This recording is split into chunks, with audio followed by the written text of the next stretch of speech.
from the front lines of faith and justice. This is Firebird Dispatch. Firebird Dispatch, August 10th, 2025. This week we're going to look at one topic whose tentacles spread through many departments and which signifies a dire situation for our democracy. It's not just a canary in the coal mine, it's a damn huge ostrich in the coal mine. Let's get started. Part 1. Words as both policy and weapons.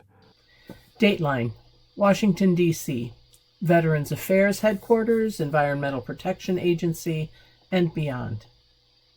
Some words are spoken like policy. Others are spoken like weapons. In the past few months, the Trump administration has fired both, and all of us who are on the front lines of the middle class are the targets.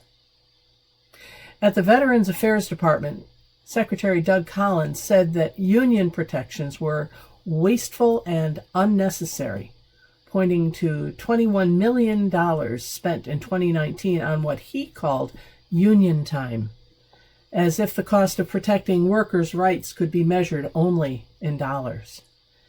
At the TSA, officials dismissed collective bargaining entirely, calling it a fabricated claim about union officials, and painting the 47,000 security officers, public servants, as if they were obstacles instead of partners in keeping travelers safe. And at rallies, the president himself has branded federal workers crooked and dishonest, fueling the narrative of a so-called deep state working against him, language that chips away at public trust and dehumanizes the people who keep our country running. This isn't just rhetoric. It's a roadmap. Part 2. The VA case study. In early August, the VA terminated the majority of its union contracts, dissolving collective bargaining rights for around 370,000 employees, many of them veterans. A close friend of mine works there. She told me this week that the change is already casting a shadow over conversations in the halls. People are quieter. There's hesitation about speaking up when something feels wrong. And when you can't speak without fear, you can't advocate for what's right. The American Federation of Government Employees, AFGE, calls this class warfare against working people. And I agree. Nurses' unions warn it will erode patient care. The result? Veterans, those who've already given so much, may face longer waits, reduced oversight, and lower standards of care. This is what happens when the collective voice is silenced. And the VA is not alone. The Environmental Protection Agency just terminated union contracts for about 8,000 employees. The TSA lost bargaining rights for 47,000 workers. And back in March, an executive order ended collective bargaining for more than 1 million federal employees across agencies tied to national security, defense, state, energy, Treasury, Homeland Security, and more. Court challenges are in motion. Some judges have allowed the order to proceed during litigation. Others have dismissed early lawsuits as premature, but the machinery is already in motion. Part 3. Why this matters. So why does all this matter? Well, for those who didn't grow up in a union household, the power and the purpose of unions might feel abstract. But here are some simple truths. Unions are how workers stand together for fairness, safety, and dignity. They've won protections that most of us now take for granted. They are the ones, the labor unions are the ones who created the 40-hour work week, overtime pay, workplace safety laws, and family leave. The unions did that, not the employers.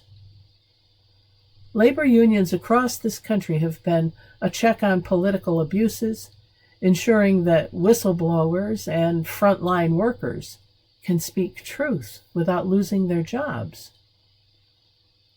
That's what unions do. And when unions are dismantled, workers don't just lose bargaining power. Communities lose watchdogs. Public service loses its conscience. And we as citizens, we lose our voice. Part 4. The Faith Lens. Firebird Response. So at Firebird Spirit, we are mindful of all of this. And from the prophets to the parables, our sacred story stands with those whose voices are being taken away. Jesus stood with fishermen whose wages were taxed to nothing, with women who ran households and fed villages. The women were the ones who provided much of the financial support for his early ministry. He stood with day laborers whose work was undervalued by the empire. And that's exactly what's happening today. We are being undervalued by the empire. Collective bargaining is, in many ways, a modern covenant, just like the ones in biblical times. Workers and employers make mutual commitments, and in that agreement, human dignity is protected. Break the covenant, and the vulnerable pay the price first, and they pay it dearly. So how do we, as people of the Spirit, regardless of our individual beliefs, we have that in common, the Spirit, how do we, as people of the Spirit, people grounded in our various faiths, respond? Well, we do not tune out. We have to keep ourselves educated. We have to read up on this stuff. And we cannot afford to numb over. We learn, we speak, and we stand alongside. We remember that solidarity is a spiritual discipline. That hope is resistance. And that faith is action. Part 5. Moving Forward. So if you're wondering what you can do, stay informed. Follow the lawsuits. Know what's changing. Know the proposals that are being made. Listen and tune in to news sources that you can trust. Associated Press, Reuters. I personally like to use Ground News, which tells you what's being covered by the left and what's being covered by the right, what's being covered by the center, what isn't being covered at all. Support union allies in your community. Show up at rallies. Write letters. Share their stories, like my friend. Tell your own story of how union protections, or the lack of them, have touched your life. I was a proud member of the teachers' union when I started out as an adult. I carry that and those lessons learned there with me every day. And pray in a way that strengthens resolve and widens compassion, not just for the workers, but for the systems that they serve. And pray for the people who just don't get it. Because this isn't just about jobs. It's about the health of our democracy. How much are we going to care for each other? It's about the care of our veterans, the safety of our communities, and the moral fabric of public life. And here at Firebird Spirit, we will keep telling the truth. We will keep reminding each other that the sacred meets the real whenever we bring them together. And the real is asking for us to rise. This has been your August 10th Firebird Dispatch, your weekly commentary on truth, justice, and soul reflection. Find past dispatches, worship gatherings, and more at hashtag Firebird Spirit in any browser. Over and out.